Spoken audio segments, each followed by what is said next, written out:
Everyone, today we'll study about protozoan diseases. We had already covered bacterial diseases, fungal diseases and viral diseases, right? तो 3 कर लिए हमने cover. Protozoan आज हो जाएगा. STD भी मैंने आज ही अपलोड कर देना है. एंड लास्ट में एक डिज़ीज़ है हेलमेंथिक डिजीज़, वो हमारा लेफ्ट हो रहा है. एक डिज़ीज़ है, एक दो डिज़ीज़ हैं बस.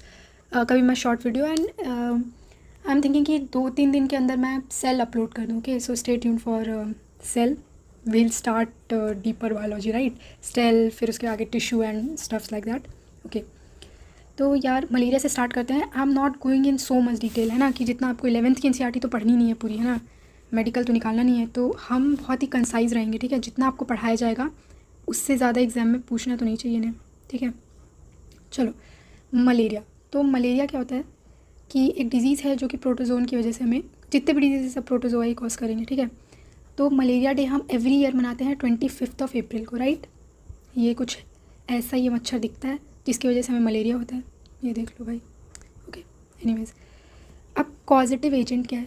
कॉज हमें क्या किसकी वजह से होता है? प्लाज्मोडियम पैरासाइट की वजह से हमें मलेरिया होता है, राइट?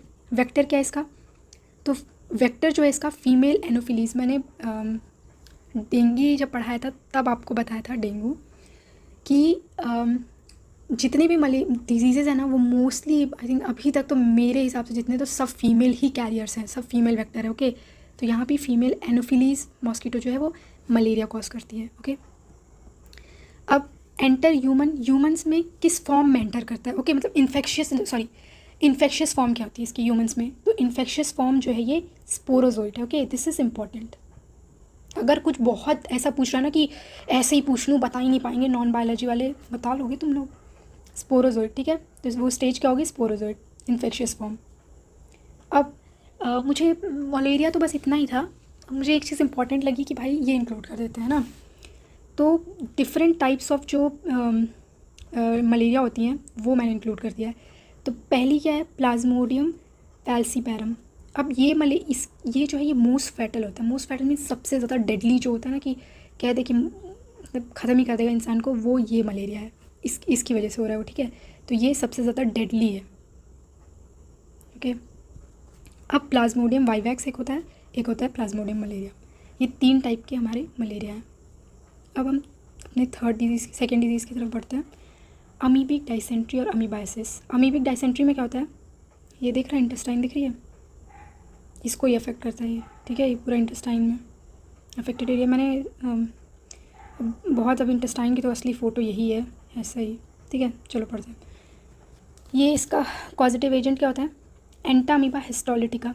बहुत इन महाशय का नाम बहुत जगह आप लोगों ने सुना होगा. ठीक है, तो एंटामीबा हिस्टोलिटिका की वजह से होता है ये प्रोटोजोन पैरासाइट है. ओके, ट्रांसमिशन का मीडियम क्या हो सकता है? House fly acts as mechanical carriers and serve to transmit the parasite from faeces to infected person to food contaminated. समझाती. तो अगर कोई कंटामिनेटेड है, अमीबिक डाइसेंट्री किसी को हो रखी है, अब तुम तक वो कैसे पहुंचेगी? इसलिए नहीं कहते हैं स्वच्छता, साफ़ सफाई रखो, because many diseases are spread from faeces. तो अब कोई हाउस फ्लाई है, वो उस फीसेस पे फीड किया उसने. ठीक है, अब वो आपके खाने पे आके बैठ गई या आपके फूड पे बैठ गई, तो उसने क्या किया? उसको कोई अमीबिक डाइसेंट्री नहीं है, ये नहीं कि अपने पेट का उसने आपको, नहीं, उसने क्या किया? वो फीसेस पे बैठा, वहाँ से वो प्रोटोजोन उसके पैर हाथ जहाँ पे भी लगा होगा, उसने आपके खाने को इन्फेक्ट किया, खाने पे बैठ के, तो ऐसे जो है इन्फेक्शन का ट्रांसमिशन हुआ. ठीक है, तो these are mechanical carriers, right? Okay, तो अब इसमें हमें सिम्टम्स क्या होंगे? देखो, मैंने उन्हीं डिजीज़ेस का आपको ट्रांसमिशन या सिम्टम्स रखा है जिनका ज़रूरी है ना. कुछ ऐसे डिजीज़ होते हैं, जैसे टाइफॉइड का केस ले लो, तो टाइफॉइड में इंटेस्टाइनल परफोरेशन होता है. This is very important. ऐसे थे इन विच डिजीजेज इंटेस्टाइनल परफोरेशन हैपन्स, तो आप क्या करोगे? इसमें से टिक ही करना है ना, तो टाइफॉइड होगा. तो जो इंपॉर्टेंट पॉइंट्स है उसको मैंने इंक्लूड किया है जहाँ पे करना चाहिए, which is like common symptom जिसमें नहीं है वैसा. तो कॉन्स्टिपेशन हो जाएगा आपको, abdominal pain, cramps, stool with excess mucus and blood clots. ठीक, तो अब इंटेस्टाइन को इन्फेक्ट कर दिया तो भाई ब्लड तो आएगा ही ना. ठीक है, चलो. Sleeping sickness, this is the last disease that we have to cover. Okay, तो स्लीपिंग सिकनेस को हम हैट भी बोल सकते हैं. Human African ट्राइपेनोसोमेसिस. ओके, सब सहारन अफ्रीकन ये जो वेरिएंट है इसकी वजह से होता है. मोस्टली वही अफ्रीका में ही होता है, सब सहारन रीजन में. ठीक है, कॉज्ड बाई प्रोटोजोन ट्राइपेनोसोमा की वजह से होता है. ठीक, अब देखो, अब इसको सेट्सी फ्लाई पढ़ते हैं इन बायोलॉजी। ओके, आपको जो पढ़ना है वो पढ़ो, CC TC जो पढ़ना है याद होना चाहिए बस, ठीक। तो सेट्सी फ्लाई की वजह से ये डिजीज़ कॉज होता है। इसका कैरियर सॉरी कॉजेटिव एजेंट जो है वो प्रोटोजोन ट्राइपेनोसोमा है, ट्राइपेनोसोमा, ओके ये। एंड जो इसका कैरियर है वो है आपका CC fly, okay. This is the second last disease actually. Diseases, अब ये जो डिजीज़ है ये आपका प्रोग्रेस होता है 2 स्टेज में, ठीक। तो पहला स्टेज तो होता है फ्लू लाइक, है ना, नॉर्मल से आपको ये कुछ सिम्टम्स रहेंगे, fever, headache, fatigue, weakness, muscle joint pain etcetera. तो आपको ऐसा कुछ सिम्टम आने वाला है इनिशियली फर्स्ट फेज़ का, ठीक। अब देखो सेकेंड फेज़ में क्या होगा, जो ये पैरासाइट है ये आपके सेंट्रल नर्वस, CNS का मतलब होता है central nervous system, PNS peripheral nervous system, okay. तो CNS लिख दूँ मैं यहाँ, सेंट्रल नर्वस सिस्टम, ओके, ठीक। तो CNS में आपके ये एंटर कर जाता है।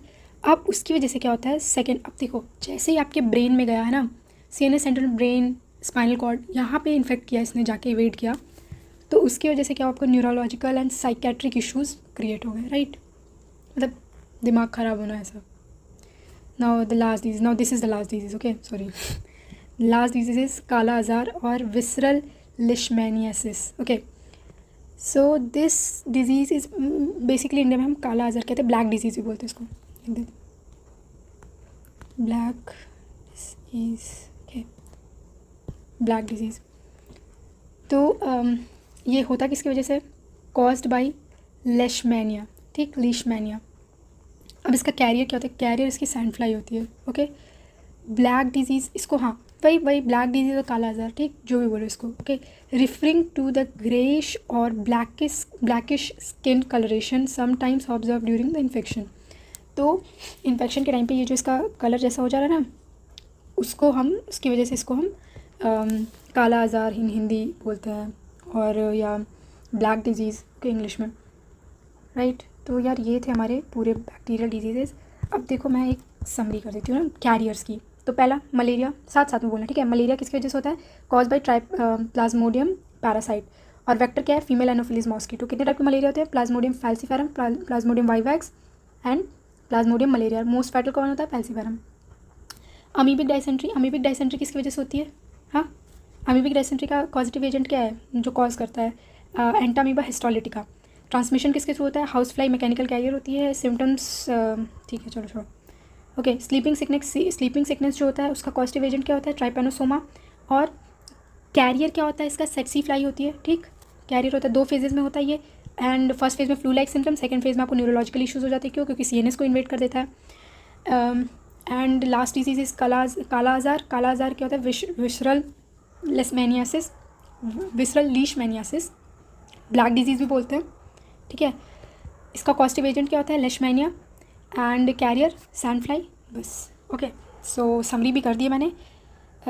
यार थोड़ा मेरा लैपटॉप में इशू है, सो स्क्रीन थोड़ी सी मेस्ड अप दिख रही होगी, राइटिंग वगैरह, बट मैनेज इट।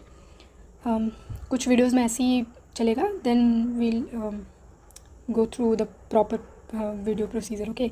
एनीवेज, तो अब ये हमने ये कंप्लीट कर दिया। STD मैं इसके बाद ही अपलोड कर दूँगी, and next after STD we'll start cell, okay. So okay, thank you very much, bye bye.